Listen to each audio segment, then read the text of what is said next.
min alamatil i'timadi 'alal amal, di antara tanda-tanda orang yang senantiasa bersandar kepada amal-amalnya, nuqsanur raja'i 'inda wujudiz zalali, nuqsanur raja'i 'inda wujudiz zalali, adalah kurangnya ar-raja, rasa harap kepada Allah di sisi alam yang fana.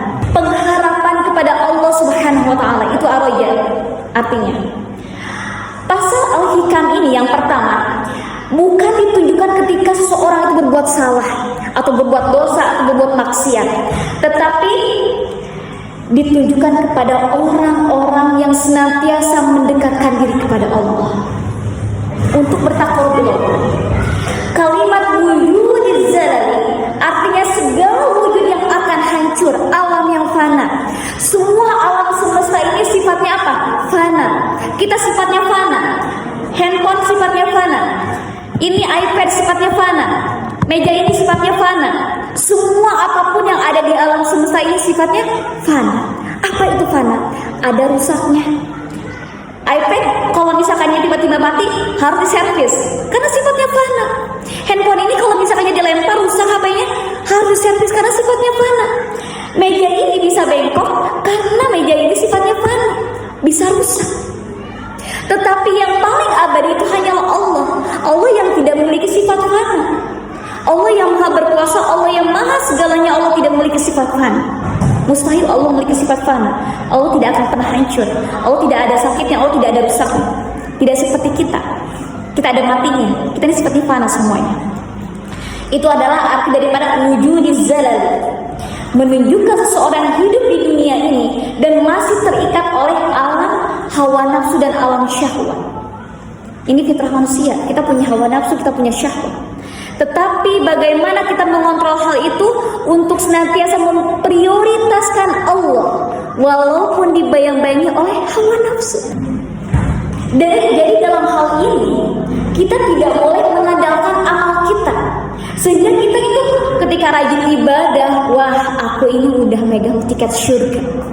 Seolah-olah kita udah megang tiket surga nih. Karena aku rajin beribadah, bersandar kepada amalnya.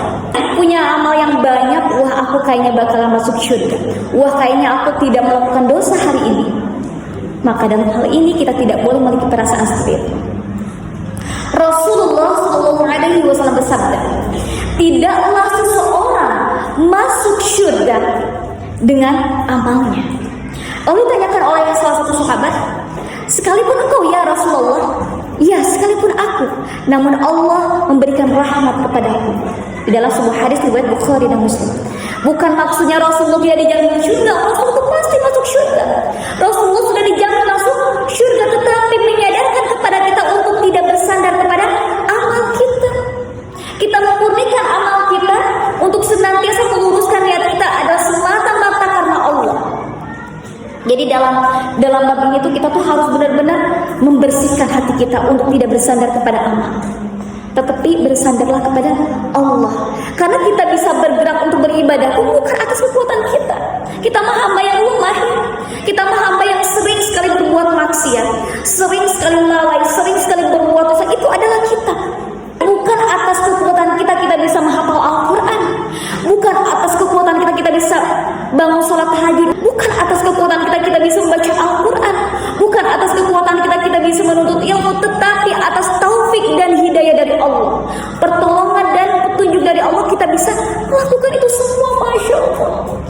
Makanya kalau misalkannya ada orang yang bersandar kepada amalnya, tiba-tiba misalkan dia tuh berbuat maksiat, berbuat salah karena dia bersandar kepada amalnya. Aku udah terlanjur berbuat maksiat. Aku udah terlanjur berbuat maksiat. Maka ya udahlah, karena udah terlanjur berbuat maksiat, ya mungkin Allah juga nggak akan memberikan ampunan buat aku karena bersandar kepada amalnya. Padahal wala tai'asu min rauhillah, janganlah berputus asa daripada rahmat Allah. Ketika kita berbuat maksiat, mau disadari ataupun tidak, kita ini adalah ahli maksiat. Ketika kita berbuat maksiat, langsung bertobat kepada Allah. Berbuat maksiat, langsung bertobat kepada Allah. Jangan berputus asa daripada rahmat Allah. Allah tuh Masya Allah, Allah tuh maha pengampun, Allah maha penyayang, luar biasa sama kita. Maka kita pasrahkan semuanya kepada Allah. Ya Allah, aku ini adalah hamba yang lemah, mohon bimbingan sama Allah. Ya Allah, aku ini adalah hamba yang lemah. Aku tidak bisa melakukan kebaikan tanpa pertolongan-Mu. Ya Allah, aku tidak bisa melakukan ketaatan tanpa pertolongan-Mu.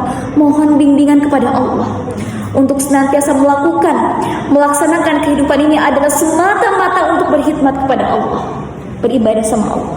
Dalam menuntut ilmu, lurusin niat. Ya Allah, aku menuntut ilmu adalah semata-mata karena-Mu. Ketika kita beribadah di hadapan Allah, ya Allah, aku beribadah semata-mata karena-Mu. Mohon bimbingan sama Allah. Maka seorang penuntut ilmu ini jangan lepas dari yang namanya zikir. Seorang penuntut ilmu harus dibarengi dengan spiritual yang kuat, ditambah ibadahnya dengan ibadah-ibadah sunnah. Bukan hanya sholat 5 waktu aja, ditambah ibadahnya dengan ibadah-ibadah sunnah. Sholat duha, santri imam sholat duhanya jangan 2 rakaat, ya. Sholat duhanya minimal 4 rakaat. Lanjut lagi, tambah ibadahnya dengan ibadah sunnah, sholat tahajud. Nah, ini adalah dalam hal keutamaan, karena nanti seorang santri, kalau seorang santri itu harus mengambil sebuah keutamaan yang luar biasanya. Melaksanakan kebaikan-kebaikan itu adalah karena Allah suka ketika kita melakukan hal itu. Kita bukan bersandar kepada amal kita, tapi kita bersandar kepada Allah yang menggerakkan diri kita untuk bisa membaca Al-Quran, yang telah menggerakkan diri kita untuk bisa menghafal Al-Quran, yang telah menggerakkan diri kita untuk bisa bangun sholat malam. Jadi bukan atas kekuatan kita bisa melakukan hal itu semua, tapi atas pertolongan dan petunjuk Allah kita bisa melakukan hal itu.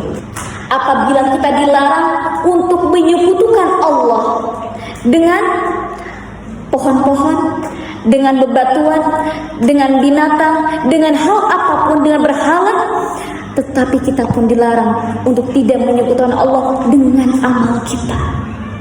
Jadi kita pasrah semuanya, kita kan mengharapkan keutamaan yang sangat luar biasa. Kita seorang yang terus mendekatkan diri kepada Allah untuk mencapai menjadi seorang kekasih Allah. Siapa sih yang gak mau jadi kekasih Allah? Allah kalau udah cinta sama hambanya, Allah akan beri apapun yang hambanya mau. Jadi luruskan niat kita dalam melakukan amal-amal kebaikan adalah bersandar kepada Allah, bukan kepada amal kita. Dalam pasal ini Syekh Ibnu Athaillah As-Sakandari ingin menyadarkan kita bahwa kita ini adalah seorang hamba, dan seorang hamba harus melaksanakan setiap amalnya adalah karena Allah. Ini adalah hal yang paling utama. Wallahu a'lam bishawab.